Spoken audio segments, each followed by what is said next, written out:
So this is what we have here. We're at Giants Restaurant in Rochester, New York. And we've got some artwork from, of all people, Arthur Shawcross. And Arthur Shawcross was kind of a well-known serial killer with Marianne from the press. Marianne's going to help me evaluate in an objective way the poetry and art from this serial killer, Arthur Shawcross. The drawings are made by him in prison, and so he used to sell these. He used to sell these to people, and it actually made a fair amount of money, which is kind of unbelievable. Still don't understand how that's allowed. Yeah, well, those were former rules. I mean, this was early 1990s when he was active with the artwork, and so you can see we've got a poem here. It's dated 1998, but the drawing's 2001, so maybe not early 90s, but late 90s. So the rules were different back then, but it created a lot of outrage. Someone who murdered 14? Yeah. Including 2 children to start with, and really created a pretty scary situation here in Rochester. People were aware that there was a serial killer. I wasn't. You weren't worried about it? I don't even think I remembered it until after the fact. Yeah, okay. But I was like, what, 18? Because it was, I think, 1990 that he got picked up. Well, there's an area of Rochester, the Lyle Ave district, which is known for a lot of crime activity. There's a lot of prostitution, or at least there was at the time, and so it would be on the news when some of these ladies were found murdered. Yeah. But so anyway, there was this person running around, killing innocent people, and so after he found himself in prison, he began with some of this artwork, and some of the victims would receive something, but it created a lot of outrage.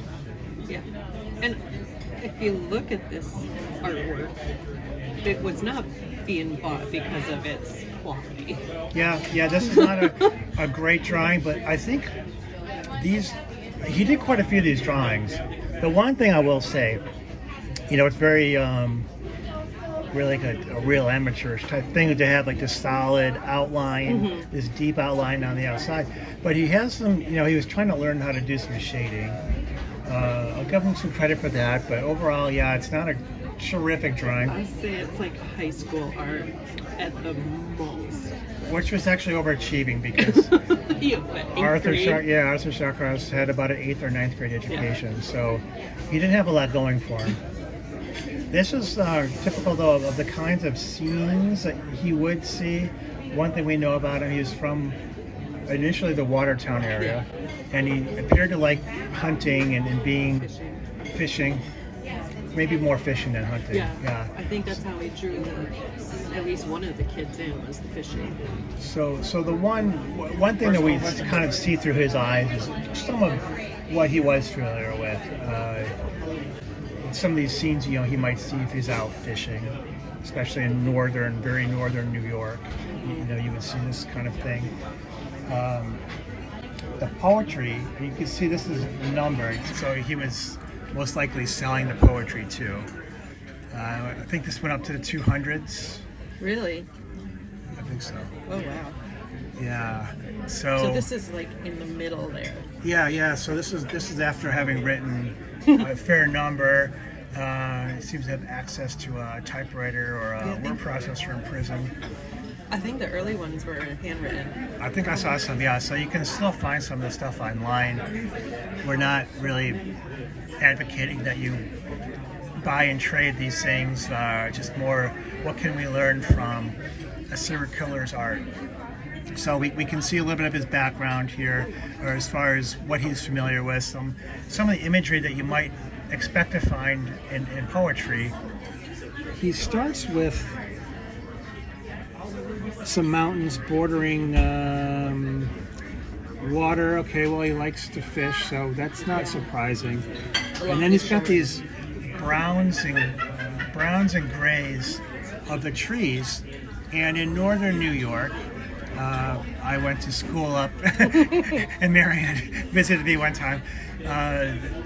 The area in Potsdam, for example, a little bit north of Watertown, Yeah. it's just trees. I mean, there's really no industry there. And you see a lot of gray and brown trees. And so those grays and browns are colors that he would be familiar with. So that wouldn't be a bad way to, a lot of good poetry would start with some imagery to draw you into a scene. But from there, he doesn't really have much of an educational background to further expand. So we, I would also, can I just please point out that he's got major typos too. Like browns and grays wouldn't have apostrophes, but the shore's edge would. It's like that's driving me nuts. yeah. So I'm not He needs sure. a copy editor, is what he needs. So those are maybe shopkeeper errors. We could possibly, for someone with an eighth was grade only- education, living the rest of his life in prison, maybe overlook some of that. I'm not overlooking anything for a serial killer. But the way the poetry starts, I think with the imagery, Yes. you're right. He's got an F on grammar, but Yes. at least for an artistic presentation, this is how you would draw someone into a scene. Yes. And and this is also the kind of scenery that he's familiar with his background. And his, But it's all downhill from there. yeah. So he's got a flash of lightning as it strikes a pine tree. That seems unusual that he might have been fishing at a time when a pine tree would get smashed by lightning. Do you think he just imagined that up, pictured it, rather than actually having experienced that? I don't think he experienced that. Yeah. But it seems to be in conflict with what might have been a peaceful Right. fishing kind of day in northern New York. It isn't fatal, but that strikes me as a little bit of a wrong turn. Well, But we strike a large pine tree, leaving it to smolder without sound.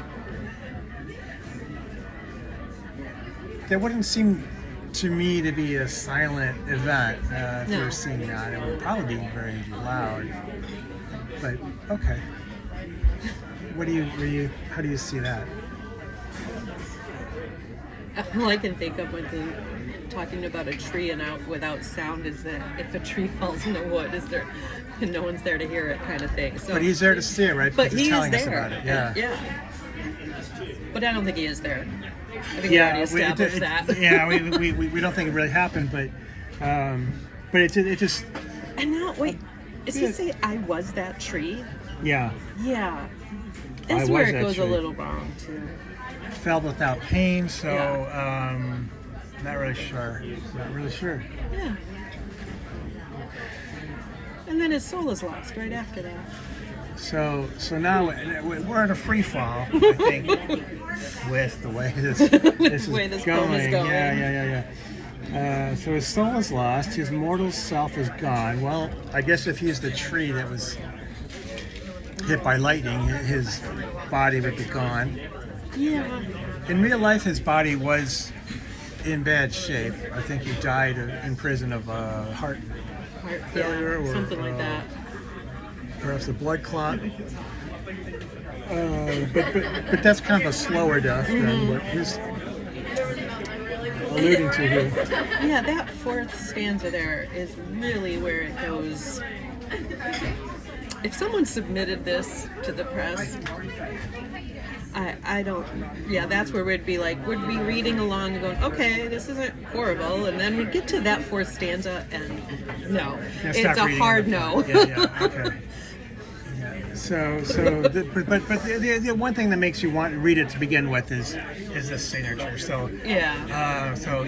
This is a really well-known serial killer who has signed it and dated it and numbered it, and so I think you see more of the commercial purpose of this coming out. I think it gets a little bit more sensational here, especially with the threats at the end, as if like that's going to people want to see Mike Tyson knock someone out. You know, they're looking for the blood, they're looking for the action, and so he's here with his threats, even though he's someone with failing health in prison for the rest of his life. He's probably not in a position, I wouldn't think, to be creating more trouble. No, but if it feels like it's directed at someone in the last part with the you feel. So if it's directed at someone who's already that he's already terrorized, I could still see that being triggering for them, traumatic to receive that. But I don't know if that's the case. If he had anyone in mind that he was writing this to. Yeah, we don't have that information. No. This is just speculation. Yeah, pure speculation. I think it's. I read it as just someone, to anyone in general, whoever the reader might be. Right. Are you sure that you're safe? Are you scared? So it's ending as a horror movie a little bit. You're going to be scared because there are people like Shawcross who didn't get arrested, right? Who are still out and about. Maybe. Yeah, maybe there's one in Austin, Texas right now, because we hear about deceased individuals popping up a lot. So from time to time there is a scare that comes out, and maybe he's trying to bring out that sort of emotion. Yeah. And maybe he thinks that is a selling point. Perhaps it's just a commercial objective. But on the other hand, maybe he's trying to really just produce fear, a sense of fear in the reader, which I guess, given the author's background here, might do it more than if I would write those same words. In other words, there could be other people out there like him who you'll encounter, perhaps in the dark of night.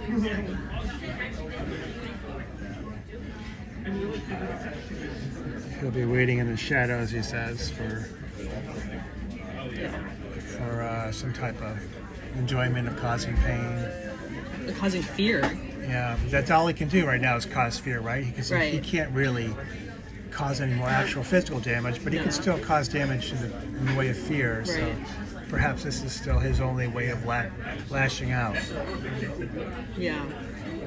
He's really he's really a rotten guy, right? I mean, I would say so. And progressively more as time went on, he ended up putting himself in harm's way to revisit the victims. Yeah. Before they were found. Yeah. And that's how he ended up being caught, I believe. Yeah. So he became more and more bold, perhaps. Brazen. Yeah, and perhaps that is something that you see here, where he absolutely can't do anything to you physically because he's at that point locked in a prison cell for the rest of his life, but he can instill fear. Yeah. So I think the value of this is I mean, this is not very good art, but no.